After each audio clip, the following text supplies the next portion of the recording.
Cet automne-là, dans les forêts de bambou du nord du Japon, les feuilles rouges tombaient comme une neige de feu. Haruto était parti chercher des pousses de bambou à vendre au marché du village. Tandis qu'il traversait un ruisseau avec son panier de pousses, il entendit un faible cri étouffé, tremblant, provenant des buissons. Un petit renard avait la patte prise dans un piège de fer. Ses dents claquaient de peur et de douleur. Haruto reconnut les empreintes du chasseur tout près. S'il ne sauvait pas le renard rapidement, il serait pris avant le coucher du soleil. Mais le piège était trop résistant. Il dut s'agripper à la corde de toutes ses forces, puis l'ouvrir petit à petit avec sa machette. Ses mains saignaient à cause du tranchant froid du fer, mais ses yeux restaient chauds. Le piège s'ouvrit brusquement, et le petit renard tomba à terre, le cœur battant la chamade. Haruto versa doucement de l'eau sur sa patte, arrachant le seul morceau de tissu qu'il avait sur lui pour la panser. « N'aie pas peur, tout ira bien, » murmura-t-il. Le petit renard le regarda, ses yeux d'un noir profond reflétant le soleil couchant. Sans un mot, un lien invisible se tissa entre les deux créatures.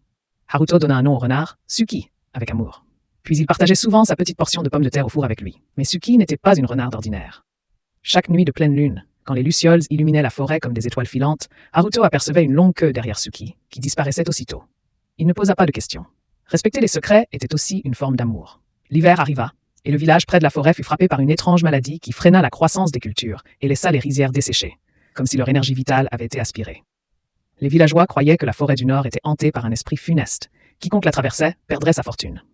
Mais au-delà de la forêt se trouvait le champ où Haruto avait promis de cultiver du riz pour gagner assez d'argent afin d'acheter des vêtements chauds pour Madame Yori. Suki comprit que la promesse du garçon avait une valeur inestimable pour le cœur humain. Elle décida de lui rendre l'appareil, mais pas complètement, pas de l'ormais par le voyage visant à sauver l'esprit de la forêt. Suki a rencontré Kuma-chan.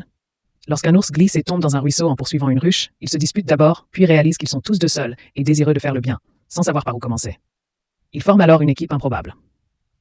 Un jeune renard, déterminé à rendre service, et un ours qui ne souhaite que du miel, mais qui a un flair exceptionnel pour trouver de l'eau pure. Ils se dirigèrent vers le mont Shirayuki, coiffé de neige. Là se trouvait un petit lac sacré, source de toute l'énergie spirituelle, tel un centre de recharge invisible de la nature. Mais le lac était gelé par la tristesse de l'oubli. Suki se souvint de l'image d'Haruto souffrant pour le sauver et murmura dans la glace « J'ai été sauvé, alors je dois sauver le monde à nouveau. » La queue de Suki s'illumina pour la première fois d'une chaude couleur ambrée orangée, comme une lanterne de Matsuri. La glace se fissura, des lucioles s'éveillèrent dans la neige et l'eau se mit à couler. Mais à mesure que la magie gagnait en puissance, Suki s'affaiblissait, car elle était encore jeune et ne possédait pas la force spirituelle suffisante pour manier une magie puissante. Elle faillit s'effondrer avant que le lac ne dégèle complètement. Kuma-chan étendit les bras pour protéger Suki du vent et de la neige et grogna doucement « Rendre l'appareil n'est pas seulement pour toi. Aider me fait aussi chaud au cœur. » Ils posèrent tous deux le pied sur la dernière couche de glace.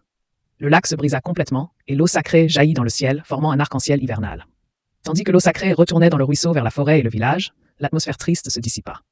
Le printemps arriva exceptionnellement vite et le riz germa d'un vert luxuriant. Le riz d'Haruto germa lui aussi, le plus vigoureux, le plus haut. Les villageois furent stupéfaits de voir Haruto sortir de la forêt avec un petit renard boiteux aux yeux pétillants et un ours aux bottes couvertes de miel. Ils ignoraient que le lac sacré avait brisé sa glace grâce à Suki, mais Mame Yori sait. Car les personnes âgées comprennent toujours que les miracles naissent de la bonté et non du bruit ou de la vantardise. Suki déposa une petite perle d'ambre sous l'avant-toit de la tente de Haruto. Pas de l'or, pas un bijou, mais le plus doux souvenir de gratitude. Haruto n'eut pas besoin d'en demander plus. Le garçon dit simplement « Merci Suki, tu as sauvé mon rêve aussi. » Les joues du petit renard étaient rouges comme des kakis d'automne.